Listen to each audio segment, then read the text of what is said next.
بسم الله الرحمن الرحيم نحمده ونصلي على رسوله الكريم أما بعد أعوذ بالله من الشيطان الرجيم بسم الله الرحمن الرحيم رب اشرح لي صدري ويسر لي أمري واحلل عقدة من لساني يفقهوا قولي.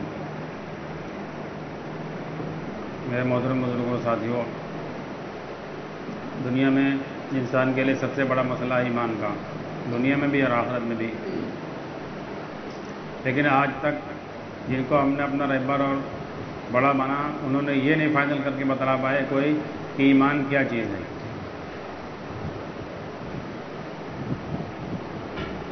اور آپ غور کر لو، دنیا میں جو بڑے بڑے فرقے بنے ہوئے ہیں ان کے یہاں ایمان کے پیمانے الگ الگ ہیں سب کے یہاں، جبکہ اللہ ایک، قرآن ایک، نبی ایک، کلمہ ایک. بھائی شیعہ، سنی، دیوبندی، بریلوی، یہ بڑے بڑے فرقے ہیں. شیعوں کے یہاں جو چیزیں ان کے ایمان کی ہیں وہی چیزیں سنیوں کے یہاں کفر کی ہیں. ان کا عقیدہ جو ہے وہ امامت پر ہے، اس پر جھگڑا ہے کہ وہ امام مانتے ہیں، اور جو امام کو نہ مانے اور اہل بیت کو نہ مانے ان کے یہاں وہ کافر ہیں. سنی اس بات پر ان کو کافر کہتے ہیں کہ امامت کا درجہ تم نے نبی سے بڑھا دیا،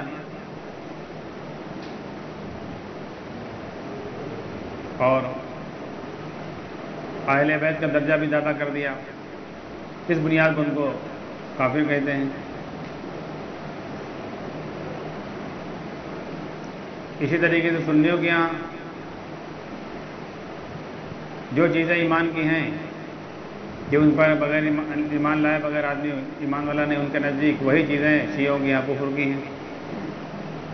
بھائی سنیوں کے یہاں کہ اللہ پر ایمان لاؤ، صحابہ پر ایمان لاؤ، صحابہ سے اور خلفاء راشدین سے ان کو اختلاف ہے. اسی طریقے سے آپ دیوبندی بریلوی میں لے لو، بریلوی کے جو چیزیں ایمان کی ہیں، عقیدے میں ان کے داخل ہیں، وہی چیزیں دیوبندی کے یہاں کفر کی ہیں. ان کے عقیدے میں ایمان میں یہ ہے کہ جب تک کوئی ولیوں کو نہ مانے اور ولیوں کے دنیا سے چلے جانے کے بعد ان کے مزارات سے استفادے کا قائل نہ ہو اور نبی کو حاضر ناظر نہ جانے، وہ کافر ہے. نبی کو حاضر ناظر جاننا اور ولیوں کو اس دنیا سے چلے جانے کے بعد جہاں وہ اپنی قبر میں ہیں وہاں ان کو سمجھنا کہ ان کے واسطے سے فائدہ ہو سکتا ہے، نہ مانے وہ کافر. یہ ان کا ایمان کا عقیدہ کی چیزیں ہیں، ہے کہ نہیں؟ یہی چیزیں دیوبندیوں کے نزدیک کفر کی ہیں کہ تم ولیوں کا درجہ بڑھا دیا ہو، تو مرنے کے بعد وہ دنیا چلے گیا، اب ان سے استفادہ نہیں جا سکتا ہے، نبی حاضر ناظر نہیں ہے. اس بنیاد پر ان پر کفر و شرک کا فتویٰ ہے. اب آپ غور کرو، جو چیزیں ان کے ہیں ایمان کی وہی چیزیں ان کے ہیں کفر کی. فیصلہ کون کرے گا ایمان کیا ہے کہ نہیں؟ دیوبندی کے یہاں لے لو، ان کے یہاں کیا ہے؟ ان کے یہاں کی جو ایمان کی چیزیں ہیں کہ کوئی وسیلہ نہیں، کوئی واسطہ نہیں، صرف اللہ سے مانگنا ہے. ہاں، اس بنیاد پر بریلوی کہتے ہیں کہ یہ نبی کو نہیں مانتے، ولی کو نہیں مانتے تو کافر ہیں، ہے کہ نہیں؟ دیوبندیوں میں ایک طبقہ حیاتی ہے، ایک مماتی ہے. حیاتی بڑا طبقہ ہے، مماتی چھوٹا ہے، تو لوگ اس کو جانتے نہیں عام طریقے سے. دونوں دیوبندی ہیں، ہاں ایک ہی مدرسے پڑھے ہیں. حیاتیوں کا یہ عقیدہ یہ ہے کہ اللہ کے نبی صلی اللہ علیہ وسلم کو اس جہاں پر وہ مدینہ پاک میں اور اپنے روضے کے اندر وہ سمجھتے ہیں، ان کا عقیدہ یہ ہے کہ یہاں پر اللہ کے نبی صلی اللہ علیہ وسلم حیات ہیں، دنیاوی زندگی ان کی ہے، اور یہ جگہ عرش سے افضل ہے. یہ ان کے عقیدے میں لکھا ہوا، ان کی کتابوں میں، ان کی جو کتاب ہے المحند اور المفند، اس میں ان کے عقیدے میں لکھا ہوا ہے، پڑھایا جاتا ہے کہ یہ عقیدہ بنانا ہے. ہاں، یعنی اس پر اگر یہ عقیدہ نہ بنا تو مسلمان نہیں ہے. اور یہی بنیاد پر مماتی ان کو کافر کہتے ہیں کہ یہ عقیدہ غلط ہے. نبی کی جو زندگی وہ برزخی زندگی ہے، اگر موت نہیں آئی، نبی کی اس جسم سے روح نہیں نکلی ہے، تو آپ نے ان کو نماز جنازہ کیوں پڑھے، دفن کیوں کیا ہے؟ وہ یہ کہتے ہیں. وہ کہتے ہیں اللہ کے نبی صلی اللہ علیہ وسلم کی حدیث ہے کہ اس روئے زمین پر جب تک ایک ایمان لا ہے کہ قیامت نہیں آئے گی، نبی موجود ہے زمین میں اور قیامت آ جائے گی. وہ اس بنیاد پر ان کو کافر کہتے ہیں. اور ان کا عقیدہ یہ ہے کہ اللہ کے نبی صلی اللہ علیہ وسلم کی جسم سے روح نکل چکی ہے، موت آپ پر آ گئی ہے، برزخی زندگی میں آپ ہیں، اس خبر میں آپ نہیں زندہ ہیں۔ اس بنیاد پر یہ ان کو کافر کہتے ہیں، اسی بنیاد پر ان کو کافر کہتے ہیں۔ جماعت والوں کا عقیدہ یہ ہے کہ جو آدمی دعوت کا کام نہیں کرے تو وہ ایمان کیسے سیکھے گا؟ دعوت کے بغیر ایمان ہی نہیں سیکھ سکتا ہے۔ ان کا عقیدہ یہ ہے کہ نہیں؟ ہاں، جو یہاں تک کہ اگر 10 سال مدرسے میں پڑھ لیں تو وہ بات کھل کر نہیں کہتے ہیں، کیونکہ پھر علماء کی مخالفت کریں گے تو پھر علماء کھل کر میدان میں جائیں گے، تو اس لیے کہتے ہیں کھل کر تو وہ بات نہیں کہتے ہیں آپ مجمع کے اندر، لیکن اندر اندر یہ بات رہتی ہے کہ جو آدمی سامنے لگا ہے تو اس نے کتاب پڑھی، ایمان کہاں سیکھا ہے؟ یہ ان کے اندر کی بات ہے، اور اپنے مجمع سے کہیں بھی دیتے ہیں جہاں عالم نہیں ہوتا ہے۔ دیکھو کہ اگر سال نہیں لگے تو ایمان کہاں سیکھا؟ انہوں نے تو کتاب پڑھی ہے۔ تو ان کے یہاں جب تک جماعت کام نہ کرے وہ ایمان والا نہیں ہے۔ بھائی جب عالم 10 سال مدرسے میں پڑھ کے آ گئے ہیں، ان کو کہہ رہے ہو کہ سال نہیں لگے تو ایمان کہاں سیکھا ہے، تو باقی عام آدمی کی کون حیثیت ہے؟ تو ان کے یہاں یعنی چلہ 4 مہینے لگانا ضروری ہے۔ یہ کہتے ہیں ختم نبوت کے صدقے میں اللہ تعالیٰ نے کام دیا ہے، تو ان سے پوچھو نبوت کب ختم ہوئی تھی؟ 1442 سال ہو گئے ہیں۔ ارے 10 سال اور کم کر لو، مان کے چلو یہ ہجری چل رہی، ہجرت سے جوڑ رہے ہیں تو 10 سال اور کم کر لو، اس میں تو 1432 سال ہوئے ہیں۔ نبوت ختم ہوئے 1432 سال ہوئے ہیں، تو تم کو اب پتہ چلا ہے نبوت ختم ہوئی تو یہ کام کرنا چاہیے۔ بیچ میں بڑے بڑے امام، بڑے بڑے محدث، بڑے بڑے ولی اللہ گزرے ہیں، ولیوں میں سب سے بڑے شیخ عبدالقادر جیلانی رحمۃ اللہ علیہ، اتنے بڑے امام غزالی، امام بخاری، اور کتنے بڑے بڑے محدث گزرے، جتنے سارے مسئلے لکھے کہ سنت ہے، فرض ہے، واجب ہے، مستحب ہے، مکروہ ہے، مفسد ہے، سب چیزیں نکال لائے، اور جو نبوت کے ختم صدقے طفیل میں جو کام ملا تھا اس کو جان ہی نہیں پائے۔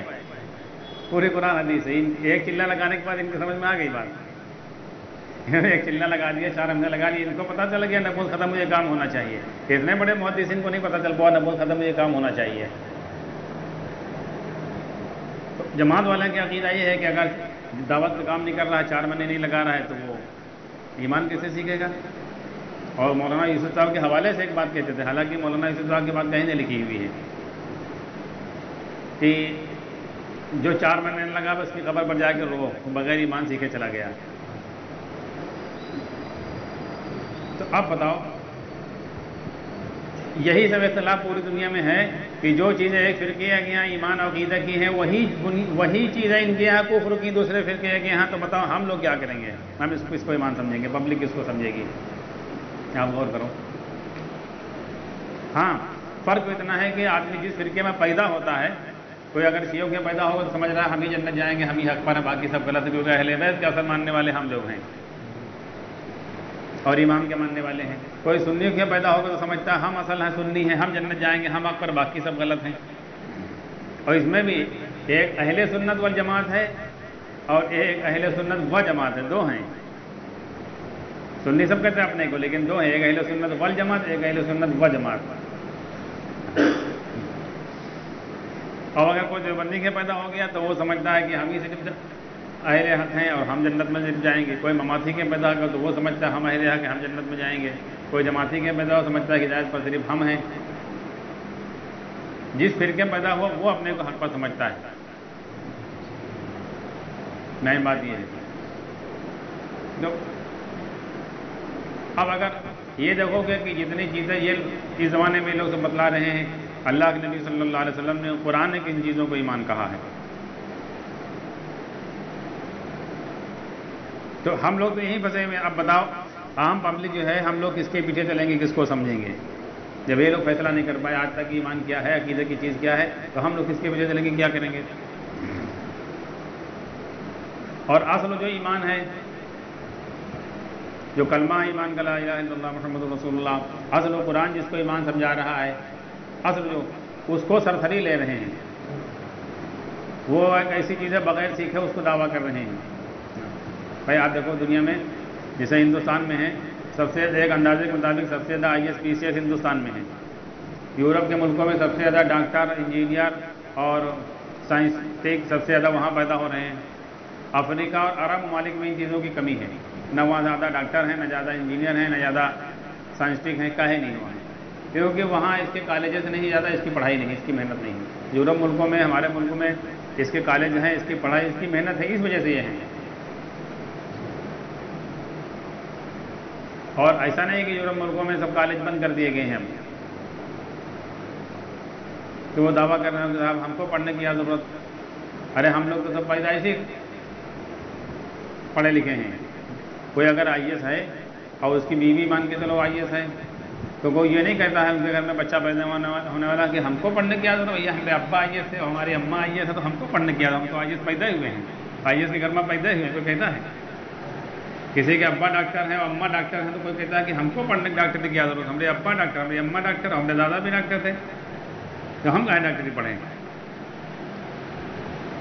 بلکہ اگر وہ بی ایم اے سے تو لڑکے کو ایم بی بی ایس پڑھاتا ہے. اگر یہ ہندی میڈیم سے پڑھ کر آیا ہے تو اب انگلش میڈیم میں پڑھائے گا. اگر یہ ہندوستان میں پڑھا ہے تو اب اپنے لڑکے کو امریکہ میں پڑھائے گا، برطانیہ میں پڑھائے گا. اس سے آگے ہے کہ نہیں؟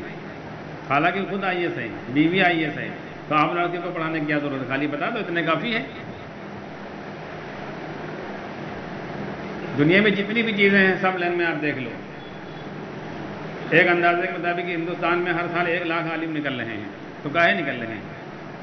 عالم کے گھر سے عالم نکل رہے ہیں. بھائی عالم کے گھر سے عالم نکل رہے ہیں یا مدرسے سے نکل رہے ہیں؟ 10 سال پڑھایا جا رہا ہے تو عالم کے گھر سے نہیں عالم نکل رہے ہیں، پڑھایا جا رہا ہے تو عالم نکل رہے ہیں. چاہے جاہل پڑھاوے چاہے عالم پڑھاوے، جو پڑھاتا ہے 10 سال وہاں پڑھتا ہے اس کو عالم کی ڈگری ملتی ہے. تو دنیا میں جتنی بھی چیزیں ان کی محنتیں ہیں، ان کا میدان ہے، تو وہاں سے لوگ نکل رہے ہیں. جبکہ ان چیزوں کے لیے کوئی نبی دنیا میں نہیں آیا ہے. ایمان کے لیے نبی دنیا میں 1,24,000 نبی ہر زمانے میں اللہ نے نبیوں کو بھیجا. تو جس کے لیے انبیاء کرام علیہ السلام کو اللہ نے دنیا میں بھیجا اور نبیوں نے پوری زندگی ایمان کے سکھلانے میں، اللہ تک پہنچانے میں لوگوں کو لگا دی. آج وہ چیز ہماری اتنی ہلکی بن گئی ہے کہ ہر مسلمان دعویٰ کر رہے ہیں ہم کو ایمان سیکھنے کی عادت، ہم تو مسلمان گھر میں پیدا ہوئے ہیں. کہہ رہا کہ نہیں کہہ رہا ہے کہ ہم تو مسلمان گھر میں پیدا ہوئے، ہم کو سیکھنے کی کیا ضرورت ہے؟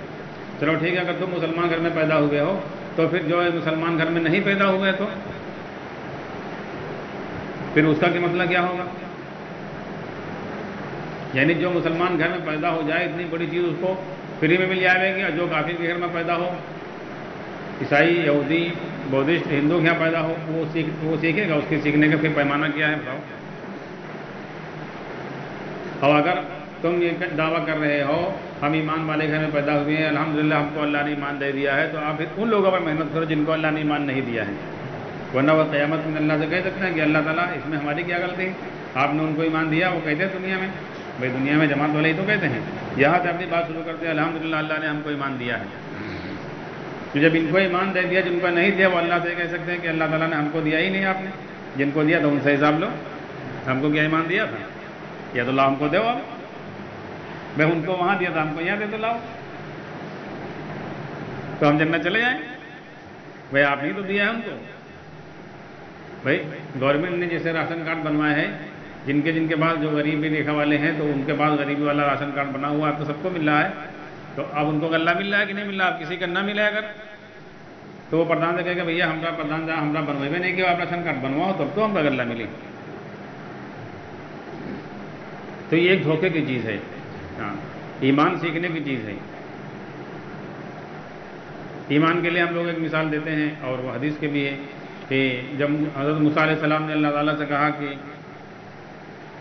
اللہ تعالیٰ ہم کو کوئی خاص چیز عطا کیجیے، اللہ تعالیٰ نے کہا کلمہ ہے. موسیٰ علیہ السلام نے کہا اللہ اس کو تو سب عام آدمی کہہ رہے ہیں، ہم کوئی خاص چیز آپ سے چاہتے ہیں. اللہ تعالیٰ نے کہا کہ موسیٰ یہ کلمہ اتنا وزنی ہے، 7 زمین اور 7 آسمان ایک پلڑے میں رکھ دیا جائے اور دوسرے میں لا الہ الا اللہ کا پرزہ رکھ دیا جائے تو یہ اوپر چلا جائے گا، یہ جھک جائے گا اور وہ 7 زمین اور آسمان اوپر چلے جائیں گے.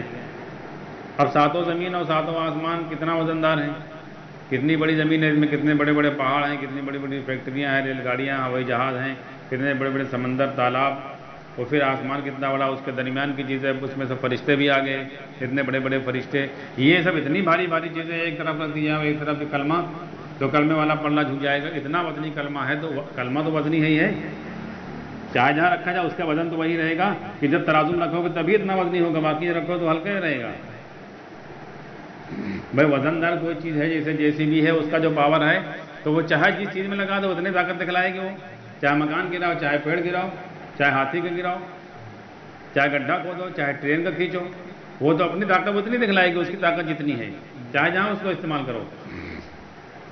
اگر 5 کلو کا کوئی وزندار چیز ہے تو اس کو چاہے جس چیز میں رکھو وہ 5 ہی کلو کی رہے گی۔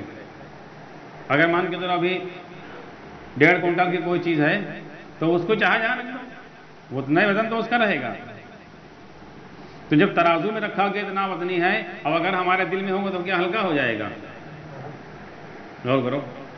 جبکہ اصل محل اس کا مسلمان کا دل ہے کلمہ، وہ تو ایک مثال دی اللہ تعالیٰ نے، ترازو میں رکھنے کے لیے اللہ نے کلمہ نہیں بنایا ہے، ایک مثال دی ہے اس کی عظمت اور اس کی حقیقت کو سمجھانے کے لیے۔ اصل تو کلمہ مسلمان کے دل میں رہنے کی جگہ ہے۔ تو آپ بتاؤ جب یہ اتنا وزنی کلمہ ہے، اس کے مقابلے میں 7 زمین اور 7 آسمان اور اس کے اندر کی پھر 7 زمین 7 آسمان، بھئی ایک آسمان اور اس کے اندر کی چیزیں، پھر دوسرا آسمان اس کے اندر کی چیزیں، درمیان کی چیزیں۔ تو جب یہ کلمہ مسلمان کے دل میں جو اصل محل ہے وہاں ہوگا تو اس مسلمان کی حیثیت، اس کا مقام کیا ہونا چاہیے؟ اندازہ لگاؤ، ہے کوئی مقام؟ اور دعویٰ کر رہے ہیں کہ ایمان ہمارے اندر ہے۔ جتنی ایک بگلے کی دنیا میں حیثیت اتنی حیثیت، بگلا مار دو ابھی جیل چلے جاؤ گے، قانوناً جرم ہے، بگلا نہیں مار سکتے، کوا نہیں مار سکتے، بندر نہیں مار سکتے، بندر مار دو گے جیل چلے جاؤ گے، اتنی بھی حیثیت مسلمان کی نہیں ہے۔ تو کہ کلمہ صرف ترازو میں رکھنے کے لیے ہے، وہی وزن دکھلائے گا اور جگہ نہیں دکھلائے گا۔ جبکہ اللہ کے نبی صلی اللہ علیہ وسلم کی دوسری بھی حدیث ہے کہ اس ہوئے زمین پر ایک بھی ایمان والا رہے گا، قیامت نہیں آ سکتی ہے۔ اندازہ لگاؤ، ایک ایمان والا رہے گا جو سب سے بڑا فساد دنیا میں برپا ہونے والا ہے، جس کو اللہ تعالیٰ نے کہا ہے قرآن کے اندر، سب سے بڑا زلزلہ آنے والا، وہ زلزلہ روک سکتا ہے۔ تو آپ بتاؤ اگر ایک مومن سچا اگر کہیں پر ہے تو دنیا کے حالات نہیں رک سکتے ہیں؟ کہیں نہیں رک رہے ہیں۔ دعویٰ ہر آدمی کر رہا کہ ہم ایمان والے ہیں، کتنے حج ہو رہے ہیں، کتنی نمازیں ہو رہی ہیں، کتنے جماعتیں نکل رہی ہیں، پھر بھی آپ غور کرو، کتنی تلاوت ہو رہی ہے، کتنی دعائیں ہو رہی ہیں۔ تو ایمان والے کی حیثیت دنیا میں اللہ تعالیٰ کی یہاں ہے، مگر بس وہی مسئلہ کے مسئلہ کہ بغیر سیکھے ہم لوگ دعویٰ کر رہے ہیں، اور اگر یہ سیکھ لیں، ایمان دل کے اندر اتر جاوے، پھر اس مسلمان کی جو حیثیت ہوگی دنیا میں اس کے برابر کسی کی حیثیت نہیں ہو سکتی۔ اور آپ صحابہ کی زندگی اٹھا کر دیکھ لو، جن صحابہ نے ایمان سیکھا تھا ان کی حیثیت کیا تھی کہ معمولی لباس میں، معمولی سواری کے اندر، بغیر چیزوں اور سامان کے، اس زمانے کے بڑے بڑے جو حکومتیں تھے ان کے محل کے اندر جا کر بات جب کرتے تھے تو ان لوگوں کے اوپر لرزہ طاری ہوتا تھا۔ تو ان کے جو بڑے بڑے وزراء ہوتے تھے، ان کے بڑے بڑے جو جرنیل ہوتے تھے، ان کے اوپر لرزہ طاری ہوتا تھا، جبکہ ان کے پاس فوج اور طاقت اور ہتھیار اور پیسہ اور سونا، ٹیکنالوجی، سب کی اس زمانے کے اعتبار سے سب چیزیں اپنے عروج پر تھیں ان کے پاس۔ لیکن جب یہ صحابی جاتے تھے ان کے دربار میں بات کرنے کے لیے یا بات ہوتی تھی تو ان کے اوپر لرزہ طاری ہوتا تھا، ان کے ایمان میں اتنی قوت تھی۔ آج وہ ایمان کی قوت ہمارے پاس ہے؟ مسئلہ یہی آگے پتا ہے کہ ایمان کے سیکھے بغیر